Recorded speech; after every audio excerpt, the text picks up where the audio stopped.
ये पुनर्जन्म का सिद्धांत हमारे रिश्तों, संबंधों आदि के साथ एक चक्र के रूप में चलता रहा है। कोई मित्र है, कोई शत्रु है, तो कोई प्रेमी है, कोई पति है, तो कोई पत्नी है, कोई माता या पिता है, तो कोई भाई या बहन। एक कहानी से इस वीडियो की शुरुआत करते हैं। महाभारत में अर्जुन का पुत्र अभिमन्यु था। अभिमन्यु भगवान श्री कृष्ण का भांजा था। अभिमन्यु को चक्रव्यूह में घेर कर दुर्योधन, जयद्रथ आदि ने बुरी तरह से कत्ल कर दिया था। ये युद्ध के नियमों के विरुद्ध था किसी अकेले निहत्थे को मारना। ये युद्ध का टर्निंग पॉइंट था। यहीं से युद्ध के नियम टूटने प्रारंभ हुए। जब महाभारत का युद्ध समाप्त हो गया तो अर्जुन को अभिमन्यु की बहुत याद आई। उन्होंने भगवान श्री कृष्ण से कहा कि मैं एक बार अपने पुत्र से मिलता चाहता हूँ। वह वर्तमान में किसी अवस्था में होगा। श्री कृष्ण ने कहा कि उससे मिलकर क्या करोगे, निरर्थक है मिलना। अर्जुन जिद करने लगा। तब भगवान ने अर्जुन को योग दृष्टि दी और वे दोनों एक स्थान पर गए। वहाँ एक बालक खेल रहा था। अर्जुन उसके पास गए और उन्होंने उसे पहचान लिया। अर्जुन ने कहा कि पुत्र अभिमन्यु, मैं तुम्हारा पिता हूँ। बालक ने कहा, आप मेरे पिता कैसे हो सकते हैं? मेरे पिता तो इस वक्त घर में हैं। तब अर्जुन ने श्री कृष्ण से कहा कि हे प्रभु, इसे भी अपने पिछले जन्म याद आ जाए, ऐसे कुछ कीजिए। तब श्री कृष्ण ने बालक अभिमन्यु को भी दिव्य दृष्टि प्रदान की और उसे अपने पिछले जन्म की याद आ गई। याद आते ही उसने अर्जुन को पहचान लिया और कहने लगा, ओह, आप मेरे महाभारत वाले पिता हैं। अर्जुन ने फिर कहा कि हाँ, तुम्हें घेर कर क्रूरतापूर्वक मारा गया था, जिसके चलते मैं बहुत दुखी हूँ। तब अभिमन्यु ने कहा, अच्छा, इसीलिए आप मुझसे मिलने आए हैं। लेकिन पिताश्री, जिन लोगों ने मुझे घेर कर मारा था, उन्हें मैंने अपने पिछले जन्म में इसी तरह मारा था। महाभारत में तो उन्होंने मुझसे बदला ले लिया। इस कहानी से यह पता चलता है कि मित्र हो या शत्रु, यदि उसके मन में आपके प्रति गहरा प्रेम या गहरी घृणा है, तो निश्चित ही वे आपसे इस जन्म में भी मुलाकात करेंगे। आपका ये जन्म पूर्वजन्म का ही परिणाम है। यह आपकी सोच और चित्त की गति पर निर्भर करता है। हिंदू धर्म में 7 फेरे और 7 वचन का प्रचलन है। संभवतः इसीलिए ये धारणा प्रचलन में आई होगी कि पति पत्नी का संबंध 7 जन्मों तक होता है, तो क्या 8वें जन्म में वे अलग अलग हो जाते हैं? या इस प्रथम जन्म से पहले वे किसी और के साथ रिश्तों में थे, या कहीं इन दोनों का 7वां जन्म तो नहीं? ऐसे कई सवाल हैं। सवालों के जवाब को समझने के लिए जरूरी है कुछ नकारात्मक प्रचलन को समझना, जैसे पहला तलाक और दूसरा लिव इन रिलेशनशिप। उक्त 2 को समझने से ही उपरोक्त सवाल का उत्तर समझ में आएगा। तलाक। वर्तमान में तो भारतीय हिंदू दंपतियों में भी तलाक का प्रचलन हो चला है, जबकि हिंदू धर्म में तलाक जैसी कोई कभी प्रथा रही ही नहीं है। प्राचीन काल से ही एक पत्नी या पतिव्रत धारण करने की परंपरा रही है, लेकिन समाज में बहुविवाह के भी कई उदाहरण देखे जाते हैं। हालांकि ऐसे विवाह को कभी धार्मिक और सामाजिक मान्यता नहीं मिली है। यदि हम वर्तमान कलिकाल की बात करें तो ऐसे कई पति और पत्नी हैं जिन्होंने कुछ साल साथ रहने के बाद तलाक ले लिया। ऐसे भी कई क्रूर पति पत्नी हैं जिन्होंने संतान को जन्म देकर उसे जीते जी अनाथ कर दिया। उदाहरणार्थ, एक महिला ने अपने पति को तलाक दे दिया। उसकी 3 मासूम और अबोध संतानें थीं, एक पुत्र और 2 पुत्रियां। वह तीनों को छोड़कर किसी और के साथ विवाह बंधन में बंध गई। इसके विपरीत एक पुरुष भी ऐसा कर सकता है।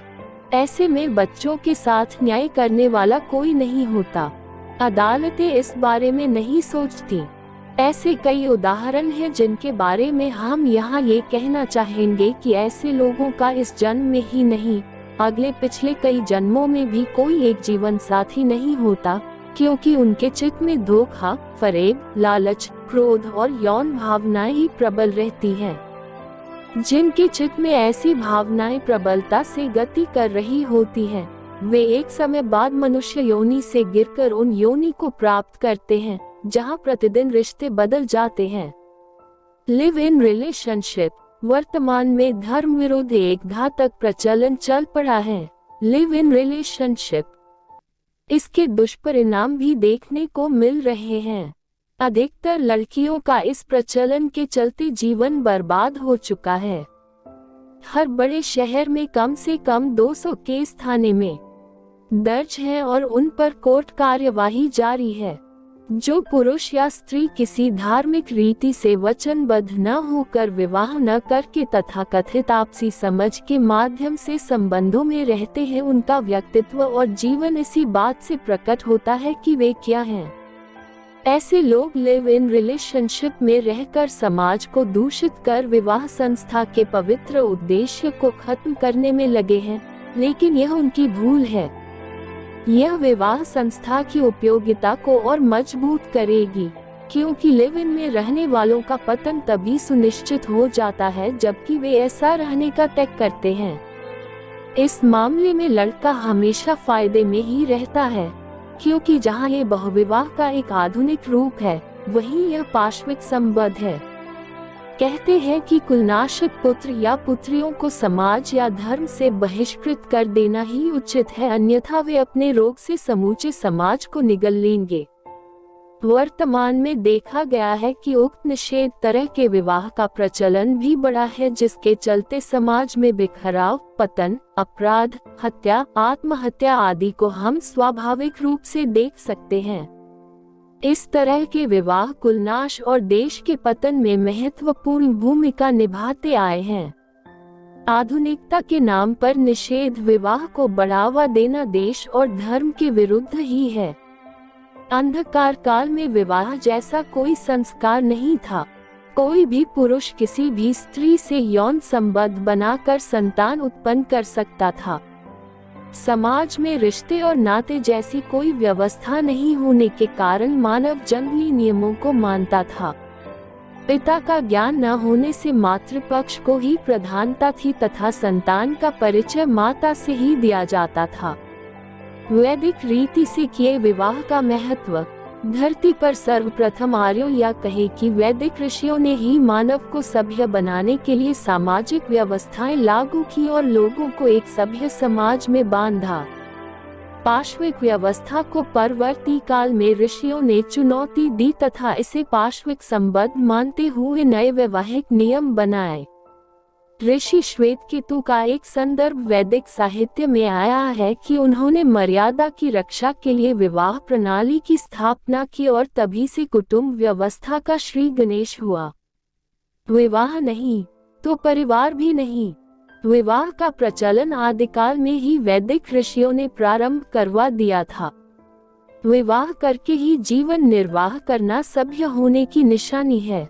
विवाह संस्कार हिंदू धर्म संस्कारों में त्रयोदश संस्कार है। स्नातकोत्तर जीवन विवाह का समय होता है, अर्थात विद्याध्ययन के पश्चात विवाह करके गृहस्थाश्रम में प्रवेश करना होता है। ब्रह्म विवाह को हिंदुओं के 16 संस्कारों में से एक माना गया है। पति पत्नी ही मिलकर एक परिवार बनाते हैं। मजबूत परिवार ही कुटुंब बनाता है और इसी से सामाजिक संरचना का विकास होता है। जैसे एक वृक्ष तब फल फूलता है जबकि उसका तना एक ही भूमि पर कायम हो। वह वृक्ष खोखला हो जाता है जिसके भीतर अलगाव हो जाता है और वह जीवन के तूफानों में उखड़ जाता है। निष्कर्ष, तलाक और लिव इन रिलेशनशिप के दुष्प्रभाव और विवाह के महत्व को संक्षिप्त में पढ़कर ज्यादा सोचने के बाद पता चलता है कि रिश्ते किस बुनियाद पर कायम रहते हैं। रिश्तों में समर्पण, प्रेम, मोहब्बत और अपनत्व के होने के साथ ही उसकी सामाजिक मान्यता भी जरूरी है। इसके अलावा वर्तमान युग में किसी भी रिश्ते को सफल बनाने के लिए माता पिता और सास ससुर की भूमिका महत्वपूर्ण हो चली है। दोनों ही परिवारों को अपनी जिम्मेदारी को समझना जरूरी है। इसलिए ब्रह्म विवाह पर जोर दिया जाता है ताकि बाद में किसी भी प्रकार की कोई परेशानी नहीं हो। लेकिन वर्तमान में कोई भी समाज ब्रह्म विवाह के अनुसार अपने बच्चों का विवाह न करने मनमाने तरीके और प्रथा अनुसार विवाह करते हैं। ऐसे भी कई लोग हैं जो विधिवत वैदिक हिंदू रीति से विवाह न करके अन्य मनमानी रीति से विवाह करते हैं। वे इन मुहूर्त, समय, अष्टकूट मिलान, मंगल दोष आदि की भी परवाह नहीं करते हैं। इसका दुष्परिणाम भी स्वतः ही प्रकट होता है। दरअसल हिंदू धर्म में विवाह एक संस्कार ही नहीं है, बल्कि यह पूर्णतः एक ऐसी वैज्ञानिक पद्धति है जो व्यक्ति के आगे के जीवन को सुनिश्चित करती है और जो उसके भविष्य को एक सही दशा और दिशा प्रदान करती है। हिंदू धर्म में विवाह एक अनुबंध या समझौता नहीं है, बल्कि यह भली भांति सोच समझकर ज्योतिषीय आधार पर प्रारब्ध और वर्तमान को जानकर तय किया गया एक आत्मिक रिश्ता होता है। इस विवाह में किसी भी प्रकार का लेन देन नहीं होता है। हिंदू विवाह संस्कार अनुसार बेटी को देना ही सबसे बड़ा दहेज होता है। हालांकि शास्त्रों में कहीं भी दहेज शब्द का उल्लेख नहीं मिलता है। ये कुप्रथा समाज द्वारा प्रचलित है। अब बात करते हैं मूल सवाल पर कि क्या पति और पत्नी का रिश्ता 7 जन्मों का होता है या क्या पति पत्नी का रिश्ता पिछले जन्म से चला आ रहा है। उत्तर, जैसा कि ऊपर बताया गया है कि ब्रह्म विवाह से संपन्न विवाह में प्रेम, विश्वास, समर्पण, अपनत्व, सम्मान और रिश्तों की अहमियत को समझा जाता है। परिवार की पूर्ण सहमति से किए गए ब्रह्म विवाह में दोनों पति और पत्नी एक दूसरे का सम्मान रखते हुए परस्पर प्रेम पूर्वक जीवन यापन करते हैं। 7 फेरे के दौरान लिए गए वचनों को हर वक्त याद रखते हुए वे अपने कुल और खानदान के सम्मान का भी ध्यान रखते हैं। जब ऐसे संस्कारी पति और पत्नी का चित्त एक दूसरे के लिए गति करता है और वे एक दूसरे के प्रति प्रेम, अनुराग और आसक्ति से भर जाते हैं, तब उनका इस जन्म में तो क्या अगले जन्म में भी अलग होना संभव नहीं होता। चित्त की वह गति ही उन्हें पुनः एक कर देती है। जब 2 स्त्री पुरुष एक दूसरे से बेपनाह प्रेम करते हैं तो निश्चित ही यह प्रेम ही उन्हें अगले जन्म में पुनः किसी न किसी तरह फिर से एक कर देता है। ये सभी प्रकृति प्रदत्त ही होता है। कहते हैं कि जैसी मति वैसी गति, जैसी गति वैसा जन्म। भगवान शिव अपनी पत्नी सती से इतना प्रेम करते थे कि वे उनके बगैर एक पल भी रह नहीं सकते थे। उसी तरह माता सती भी अपने पति शिव के प्रति इतने प्रेम से भरी थी कि वे अपने पिता के यज्ञ में उनका अपमान सहन नहीं कर पाईं और आत्मदाह कर लिया। लेकिन ये प्रेम ही था जिसने सती को अगले जन्म में पुनः शिवजी से मिला दिया। वे पार्वती के रूप में जन्मी और अंततः उन्हें अपने पिछले जन्म की सभी यादें ताजा हो गईं।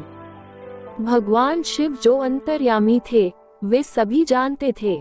आपकी पत्नी यदि आपके पिछले जन्म की साथ ही रही है तो निश्चित ही आपके मन में उसके प्रति और उसके मन में आपके प्रति एक अलग ही तरह का प्रेम और सम्मान होगा, जो गहराई से देखने पर ही समझ में आएगा।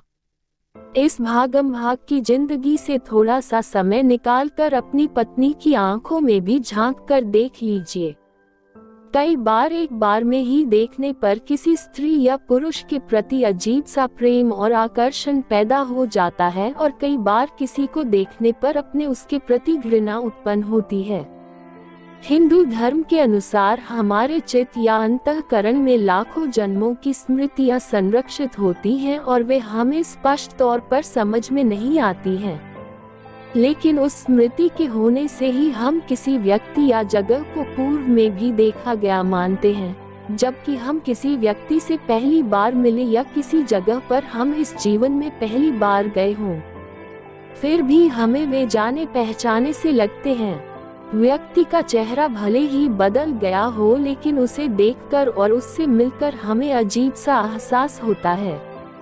कई बार हमारे संबंध इतने गहरे हो जाते हैं कि हम उसी के साथ जीवन गुजारना चाहते हैं। लेकिन फिर भी इस बारे में ये सोचा जाना जरूरी है कि हमारे मन में किसी व्यक्ति के प्रति आकर्षण क्यों उपजा। हमारे चित्त के अंदर 4 प्रकार के मन होते हैं, एक चेतन मन, दूसरा अचेतन मन, तीसरा अवचेतन मन, चौथा सामूहिक मन। अवचेतन मन को ब्रह्मांडीय मन कहते हैं, जिसमें हमारे अगले पिछले सभी जन्मों की स्मृतियां और संचित कर्म संचित रहते हैं। जब हम किसी ऐसे व्यक्ति से मिलते हैं जो हमारे पिछले जन्म का साथी था, तो हम उसके संपर्क में आते ही उसके चित्त से जुड़ जाते हैं, या कि उसका और हमारा आभामंडल जब एक दूसरे से टकराता है तो कुछ अच्छी अनुभूति होती है और हम सहज ही एक दूसरे के प्रति समर्पण और प्रेम पूर्ण भाव से भर जाते हैं।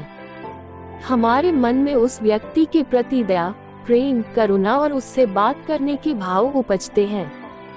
यहाँ ध्यान ये रखना जरूरी है कि कौन से भाव आपके भीतर जन्म ले रहे हैं।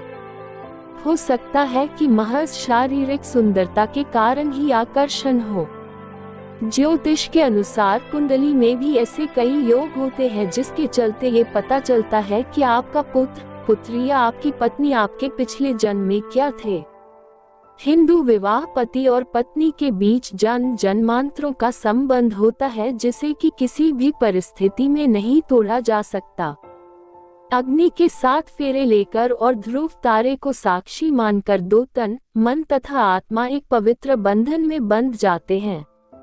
हिंदू विवाह में पति और पत्नी के बीच शारीरिक संबंध से अधिक आत्मिक संबंध को महत्व दिया जाता है, और ये संबंध धार्मिक रीति से किए गए विवाह और उस विवाह के वचन और फेरों को ध्यान में रखने तथा विश्वास को हासिल करने से कायम होते हैं। जिस व्यक्ति ने अपने जीवन में बचपन में धर्म, अध्यात्म और दर्शन का अध्ययन नहीं किया है, उसके लिए विवाह एक संस्कार मात्र ही होता है। वासना का दाम्पत्य जीवन में अत्यंत तुच्छ और गौण स्थान है। प्रधानक 2 आत्माओं के मिलने से उत्पन्न होने वाली उस महती शक्ति का निर्माण करना है, जो दोनों के लौकिक एवं आध्यात्मिक जीवन के विकास में सहायक सिद्ध हो सके। श्रुति का वचन है, 2 शरीर, 2 मन और बुद्धि, 2 हृदय, 2 प्राण व 2 आत्माओं का समन्वय करके अगाध प्रेम के व्रत का पालन करने वाले दंपति उमा महेश्वर के प्रेमादर्श को धारण करते हैं। यही विवाह का स्वरूप है। इसलिए कहा गया है, धन्यो गृहस्थाश्रम, जहाँ सद्गृहस्थ ही समाज को अनुकूल व्यवस्था एवं विकास में सहायक होने के साथ श्रेष्ठ नई पीढ़ी बनाने का भी कार्य करते हैं, वहीं अपने संसाधनों से ब्रह्मचर्य, वानप्रस्थ एवं संन्यास आश्रमों के साधकों को वांछित सहयोग देते रहते हैं। ऐसे सद्गृहस्थ बनाने के लिए विवाह को रूढ़ियों कुरीतियों से मुक्त कराकर श्रेष्ठ संस्कार के रूप में पुनर्प्रतिष्ठित करना आवश्यक है।